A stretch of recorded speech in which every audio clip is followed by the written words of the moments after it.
it's not working. It's not working for them, and they know it. They are losing mightily. I just got back from 10 days in the UK. And let me tell you, getting outside of this little bubble that we're trapped in here, right, where information is so siloed, where we cannot see the forest for the trees, being able to step back and witness what's happening inside our country from that perspective all the way across the pond, it was never more obvious to me than the last week how bad the Republicans are losing, how much Donald Trump is watching it all slip through his fingers, is watching his attempt to take over the United States crumble into dust. I'm going to be talking more about that trip on my main YouTube channel, but this channel is dedicated to resistance work and political content. And so I really wanted to take some time here and talk about that perspective, because I think it's really important as we are struggling through this period of resisting fascism in the United States. I don't know about y'all, but I have maintained that spiteful optimism. I have maintained that hope this entire time. I firmly believe that we, the American people, are perfectly capable of digging ourselves out of this mess. I know with 100% confidence that we, the people, not only have the power, but like we are the source of power. And therefore, if we choose to come together and exercise that power, that there's nothing that Donald Trump or the oligarchs, Elon Musk, the Republicans, Mike Johnson can do to stop us from building a better future. But there have been these punctuated moments where there's been really bad news, really bleak things have happened, and I have felt downtrodden. I think we've all been that way, right? We're subjected here to this just constant inundation of doomerism, of negative news, of propaganda from the regime that says, give up, it's too late. It's all over, right? You might as well give up. Donald Trump already owns the future. The fascists already own the future. OpenAI, oh my God, and Elon Musk, they already own the future. And none of that is true. That's all that future faking, right? Where they are bullshitting and trying to get you to comply in advance, to surrender in advance. And so to be able to just step out from under that like constant downpour of all of that propaganda and negativity and skewed perspective, it really helped me reorient myself. I took all of my social media off of my phone. I tried to only read Democracy Now! And The Guardian UK while we were abroad. And it really helped me see how much of a loser Trump is, how massively ridiculed and mocked he is in the international community, and how many people are rooting for us.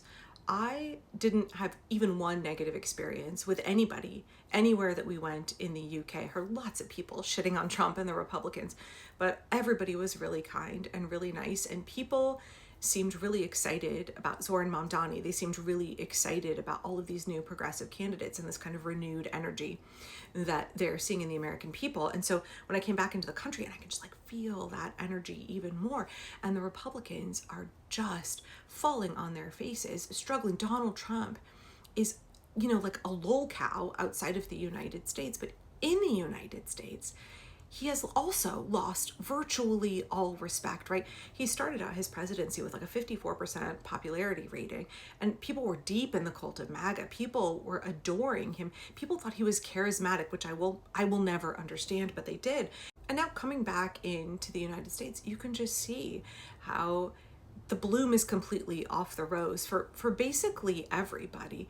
I keep seeing social media posts over the last 24 hours since I put everything back on my phone where folks are saying like, hey, my MAGA relatives have taken down their Trump flag, or I went to a potluck with folks from my church and they're no longer talking up Trump. In fact, they're saying that he's fucking up the whole country. People are really worried about gas prices and their pocketbooks, and they're really worried about the economic situation that Republicans have foisted on all of us. And now we have this news that has come out in the last day that Republicans and Donald Trump are slashing Medicare Part D, and potentially millions of seniors are going to lose their discounted drug pricing. And there's no demographic in the United States that is untouched by the awfulness of Donald Trump and the Republicans. Everybody is feeling the pain except the super, super rich. Except those who are benefiting from his grift, graft, and corruption, right? And you might say, Angela, how do you know? How do you know that they're losing? How do you know that we're winning and that their attempt to take over the United States is failing utterly? Well, Let me lay it out here, and you can tell me if you think I'm totally off base. I do not think that I am off base. Several weeks ago, I made a video where I said that Donald Trump would never be more popular than he was that day. That every day his power would wane a little bit more. He would become more and more and more unpopular. That he was never going to be bringing more people into the cult of MAGA. It was a failing, floundering cult. And then right before I left, he gave that really cringy, embarrassing speech where he was like, I'm going to have this big, amazing news and it's going to be revolutionary about our elections. And then multiple news outlets wouldn't carry it. And it was a real, I like to call it a nothing burger of a speech. And I said in that video, like, we are watching a president in decline. We are watching a man who is giving these speeches and not drawing anybody in toward himself. He is losing support. He's losing popularity every time he opens his mouth and every time he takes an action. Leaders, tyrants, autocrats, without the consent of the governed, they can't stay in control. And what we're looking at now is such a deeply unpopular president. Republicans are so deeply unpopular that there's no way they can hold on to power if we, the people, are organizing and mobilizing. And that's exactly what we're doing. So the cult indoctrination is no longer working. They're no longer recruiting new members. The propaganda is no longer working. I said in reference to what Israel is doing in Palestine, like, once the scales have fallen from your eyes, once you are informed, you can no longer return to a state of ignorance. Once you know how bad it is, there is no going back. Once people leave the cult, they're not coming back. Once Donald Trump loses the favor of MAGA Republicans, of independents, he's not going to regain those votes and that support. Okay, so this leads me to my main observation that I was able to make, being able to step outside of the country, that helped me draw this conclusion that Republicans and Donald Trump are absolutely fucked. They're totally fucked, and that we're winning, right? And we need to keep going on this path. We need to keep moving in this direction because it will lead us to victory. Living in the United States, I know we're always telling each other, like, this isn't normal, this isn't okay, this shouldn't be happening. But there is a level at which it does become normalized, right? All of the extreme brutality, lawlessness, illegality of federal agents, all of the weaponization of the Justice Department, all of the extreme crackdowns, all of the surveillance state, all of the attempts to suppress our constitutional rights. There is a level of that we become accustomed to.